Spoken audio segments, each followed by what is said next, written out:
This is The Switch, finding solutions to support sustainable living and combat climate change at the individual level. Brought to you by the Fur Bearers. I'm Mike Howie, and I'm here with Kemp Edwards of Econic Apparel, Ethical Profiling, and Vertigro, as well as a few other businesses, I think. Thank you for joining us, Kemp. It's my pleasure to be here, Michael. Thank you. So today we're going to talk very briefly about fair trade materials and fashion. It's not something that we necessarily put together that often, but like many, I have seen a little fair trade logo on various products for many years and figure it's better to buy that. But I thought maybe you could tell us a little bit about what fair trade means, as well as what it means in other sectors beyond what maybe we're used to seeing. Sure. I mean, the products that we probably see the most fair trade certifications in are chocolate, coffee, and bananas, I think.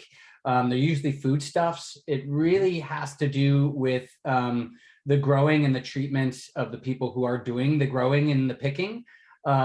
In foodstuffs, especially. It's a little bit more complicated when it comes to apparel because there are so many different channels of it. You know, we aren't just, let's say, for instance, cotton. If it's fair trade cotton, it's not just the grower, but you've then got ginning, spinning, dyeing, cut and sew, all of those other areas of business before you have a finished product in your hand. So there is, I would say, you know, you can, of course, just buy fair trade certified cotton on its own. But what I would like to support and endorse, and what we do in some products that we're now working with, is to support the entire supply chain of fair trade in and around the apparel industry. And that means, as I said, the grower, the growers and the pickers themselves. If it's fair trade and ideally organic, then it means that they're in a safer environment. They're not working with pesticides and herbicides that are shown to be carcinogenic. They're getting paid or for their work or for their product a fair wage. And as close as possible to what we're now, determining as the living wage required for a certain area. Then and that also provides us additional eyes or certifications to show that that product is grown in the conditions that it truly is and is being traded for in the conditions that it truly is. So it helps eliminate some of the greenwash or perhaps some of the, shiftiness that can happen in raw material purchasing. Yeah. Then it goes to ginning and spinning, making sure that those people are paid properly. And have the right working conditions. So that freedom of assembly, that freedom of association, the anti-child labor laws, all of those sorts of stuff happening at that different stage. And then into CMT, which is cut, make, and trim. That's where items or fabrics are cut and then sewn into their finished element before embellishment or packaging or whatever that happens to be, printing and embroidery and that sort of thing. If you can support a fair trade supply chain, that is the penultimate, I think, in the fair trade apparel space. There is a difference between the standards of Fair Trade Canada, Fair Trade International, and Fair Trade USA, which is why you'll find some slightly different markings of what that fair trade certification looks like. And sometimes you'll see an item that has a fair trade logo and it says, fair trade, and then there's cotton on it. And that might just mean that the cotton used in that program is fair trade cotton, but it wasn't necessarily, spun and dyed and sewn in a facility that's fair trade certified. Now, we'll sometimes do that because we'll buy fair trade cotton and then we'll bring it into Canada and we'll do it under our own production facility here.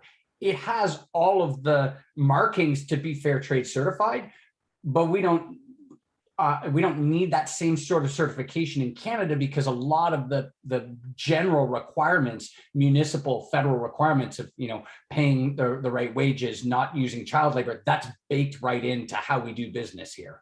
We already have other standards for ethical business in Canada and in manufacturing.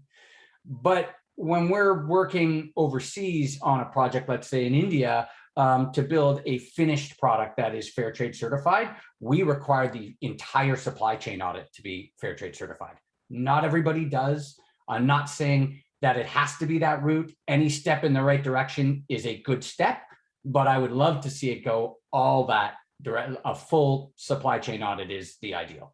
How would someone find out how well a company, be it a clothing manufacturer or another one, is, for the lack of a better term, playing by those rules, like honoring some of the better practices and taking those steps forward.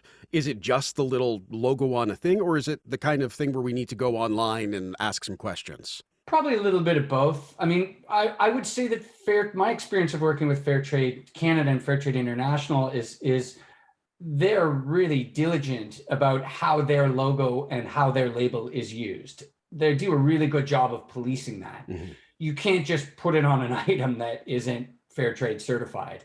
So I would say that for that particular certification, it's one that you generally can trust when you see it on something.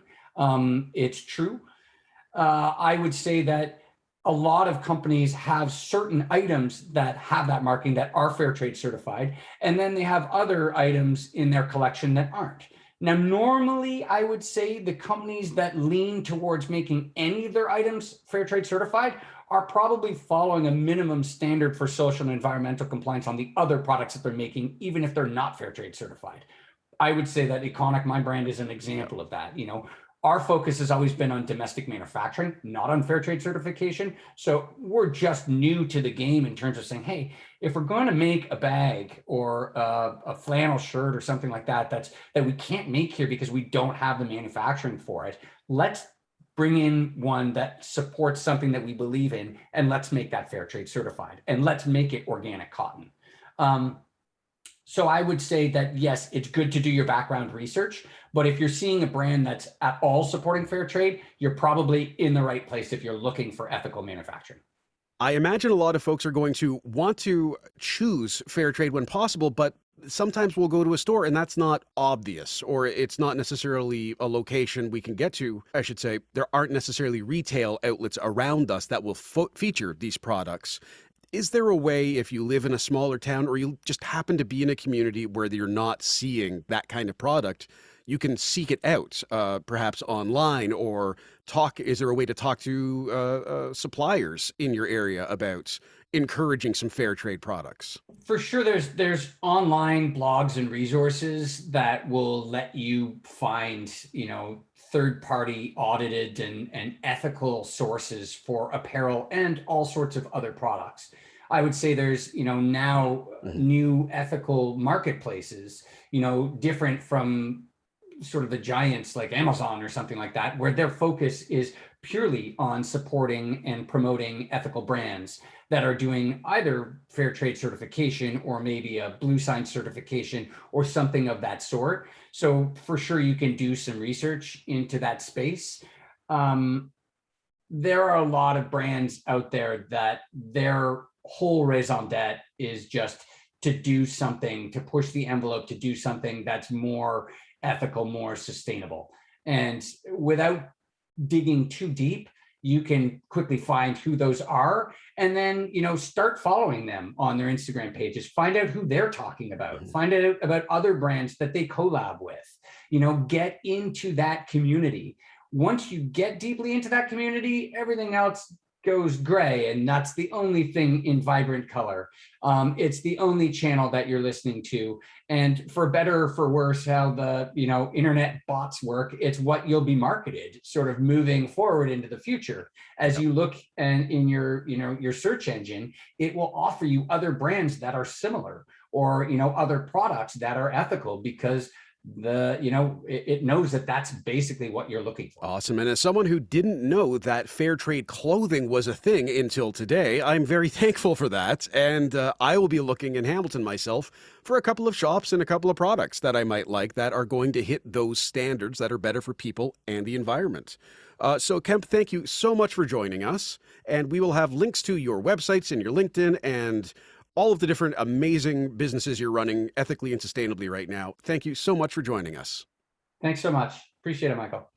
Want to learn more about this week's episode and how your choices can benefit wildlife and their habitat? View the show notes in your app or visit defenderradio.com.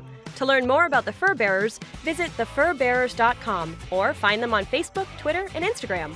Follow host Michael Howie on social media with @HowieMichael on Instagram or Defender Radio Podcast on Facebook.